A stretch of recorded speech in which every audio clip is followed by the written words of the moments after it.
मरते हुए पिता ने 25 साल पहले घर से निकाले गए अपने कलंकित बेटे को अपनी आखिरी सांसों के बीच बुलाया।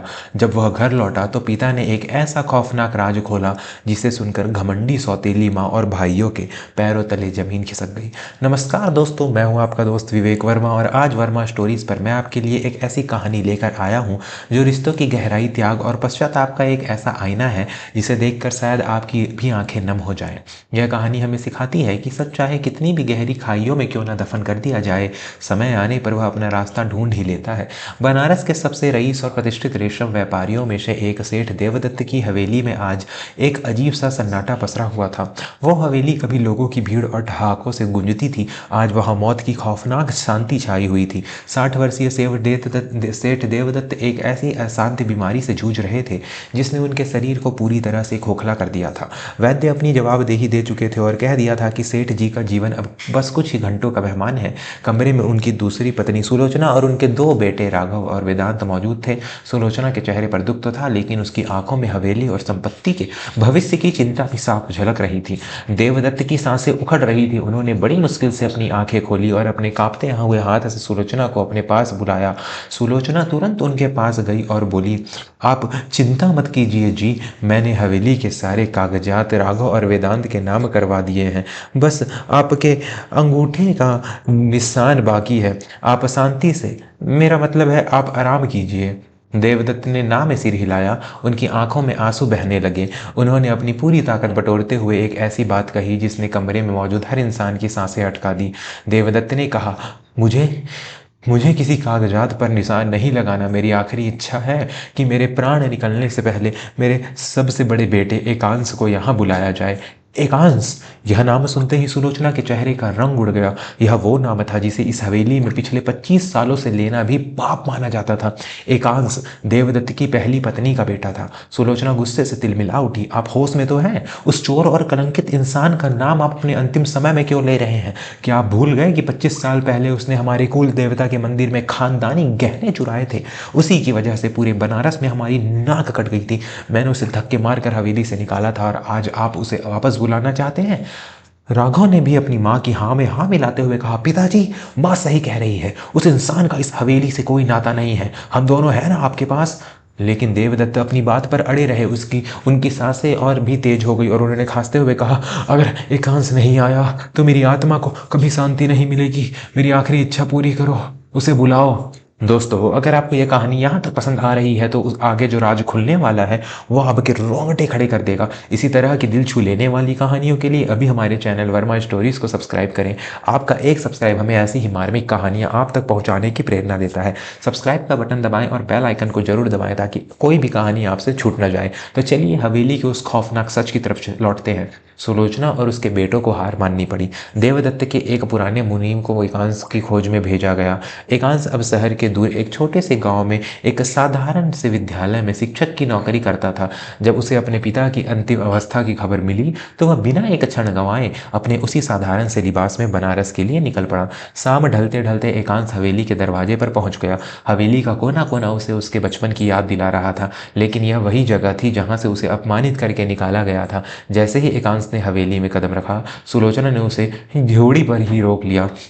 सुलोचना ने उसे घृणा भरी नज़रों से देखते हुए कहा, तुम्हारी हिम्मत कैसे हुई इस हवेली में दोबारा कदम रखने की? तुम्हारे पिता आखिरी सांसें गिन रहे हैं। कहीं ऐसा तो नहीं कि तुम उनकी बची खुची संपत्ति पर भी हाथ साफ करने आए हो? एकांश शांत रहा। उसके चेहरे पर उम्र की लकीरें और जीवन के संघर्षों का ठहराव था। उसने धीमी लेकिन दृढ़ आवाज में कहा, मैं यहाँ कुछ लेने नहीं आया हूँ सुलोचना माँ। मुझे मुनीम जी ने बताया कि पिताजी मुझे बुला रहे हैं। मैं केवल एक बेटे का अपना आखिरी धर्म निभाने आया हूँ।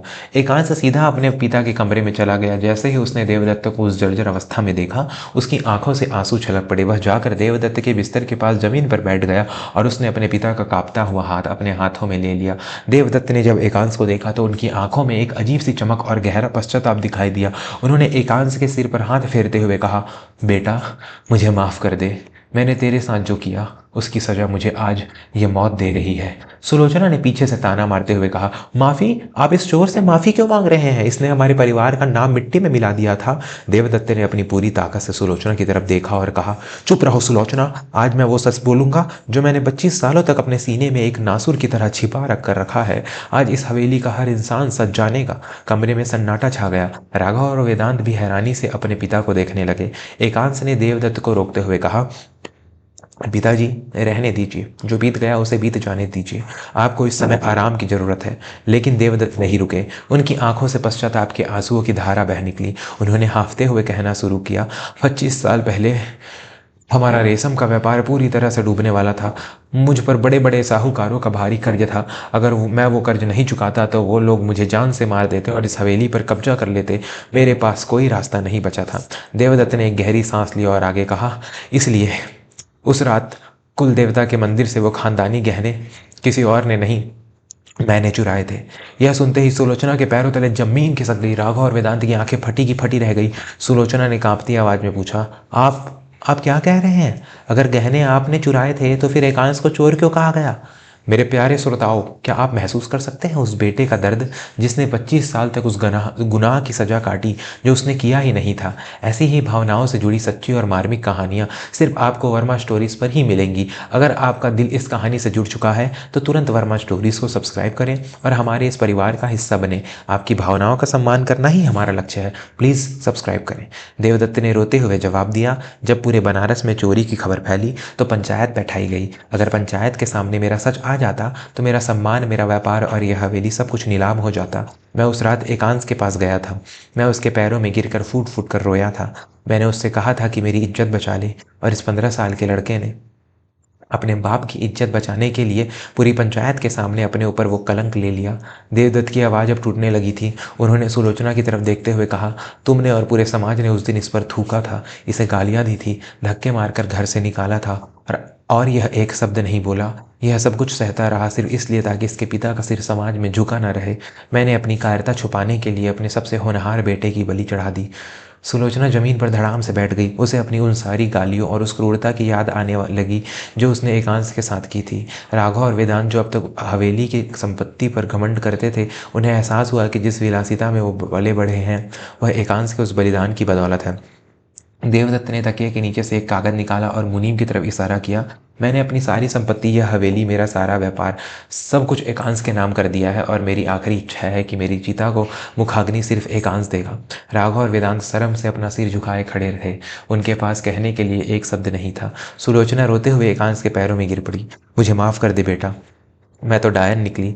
मैंने हमेशा तेरे साथ सौतेला व्यवहार किया और तूने हमारे लिए अपना पूरा जीवन नर्क बना लिया। लेकिन तभी एकांश ने सुलोचना को उठाया।